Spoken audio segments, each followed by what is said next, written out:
dos maiores talentos que eu vi na base de futebol foi o Alexandre Pato. Sério, mano? Ele contava aqui que quando o Pato começava a treinar lá, ele olhava pro Maldini e falava assim: mano, que é isso? Chegou aqui o novo Ronaldo Fenômeno.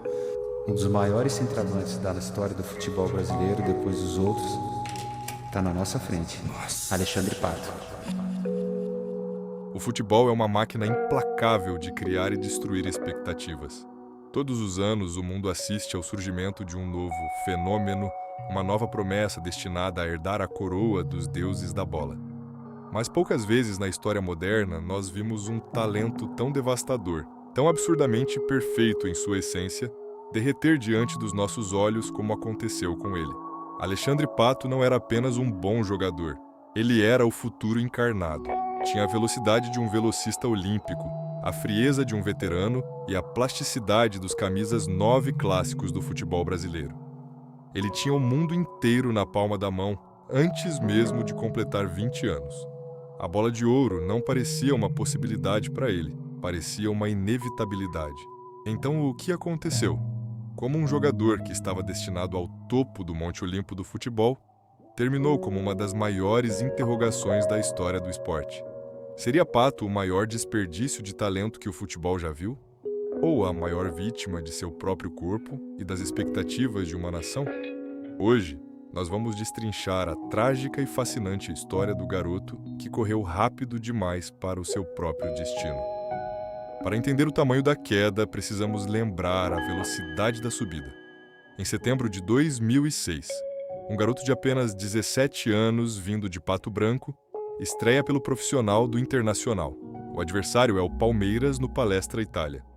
O que se viu naquele dia não foi uma estreia comum, foi um recital. Um gol, 2 assistências e uma bola na trave.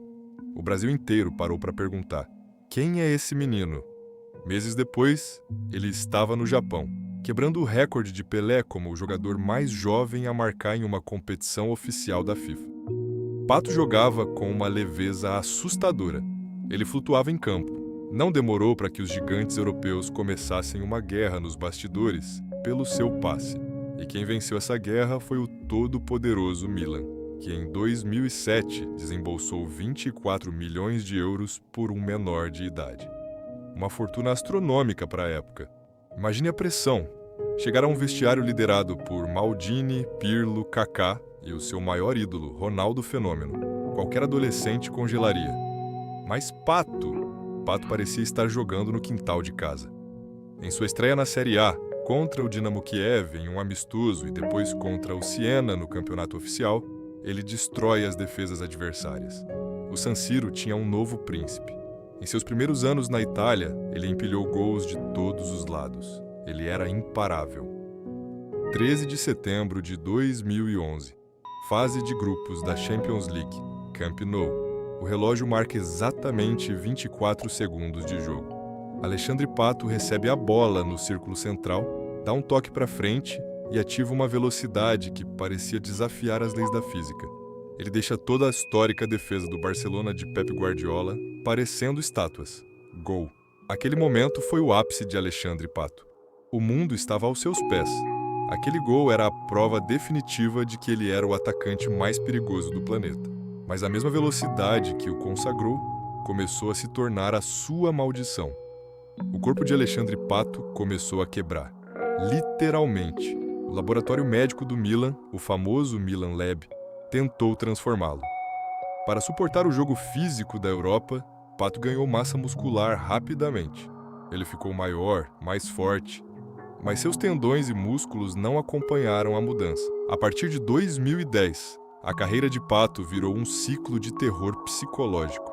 Ele se recuperava, jogava 2 ou 3 partidas brilhantes, e então, ao dar uma arrancada, sentia a fisgada. Foram quase 2 dezenas de lesões na coxa em um curto espaço de tempo. O jogador confiante e ousado começou a desaparecer.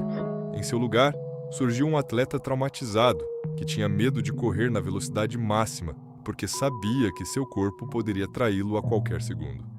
O príncipe de Milão estava quebrado por dentro e por fora. Buscando um recomeço e tentando salvar sua carreira, a tempo de jogar a Copa do Mundo de 2014, Pato decide voltar ao Brasil.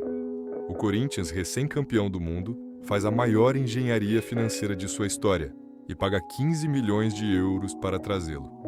A fiel torcida esperava um guerreiro, mas o casamento entre a intensidade do Corinthians de Tite e o estilo refinado, quase apático de Pato, foi um desastre cultural completo. E tudo ruiu em uma noite fria em Porto Alegre. Nas quartas de final da Copa do Brasil contra o Grêmio, em uma disputa de pênaltis, Alexandre Pato tem a responsabilidade de cobrar o último pênalti. No gol adversário está Dida, uma lenda dos pênaltis e ex-companheiro de Pato no Milan.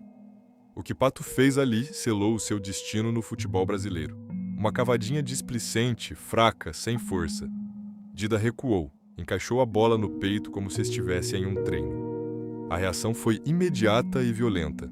No vestiário, dizem os bastidores, que Pato quase foi agredido pelos próprios companheiros, que viam nele uma falta de respeito crônica com o clube e com o torcedor. Tite, conhecido por sua calmaria, esbravejou. A torcida organizada tentou invadir o centro de treinamento para cobrá-lo. Naquela noite, a imagem de Pato mudou de um gênio azarado pelas lesões para um jogador mimado e sem compromisso. Ele nunca mais vestiria a camisa do Corinthians de forma pacífica. Depois do Corinthians, a carreira de Pato virou uma eterna jornada de um andarilho do futebol. Ele teve uma excelente passagem pelo São Paulo, onde recuperou parte da alegria de jogar.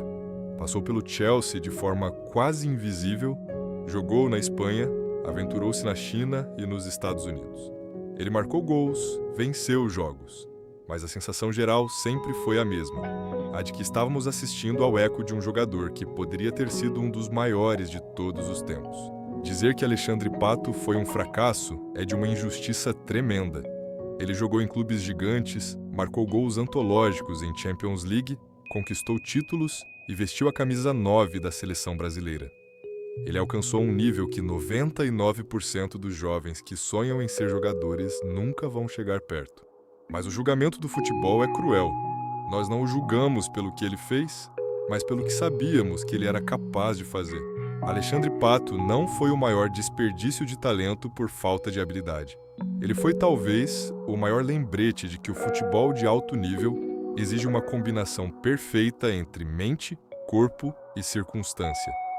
Quando o corpo falhou, a mente se cobrou e o encanto se quebrou. Fica a saudade do garoto que correu a 36 km por hora no Camp Nou e a eterna pergunta que ecoará para sempre na história do futebol brasileiro.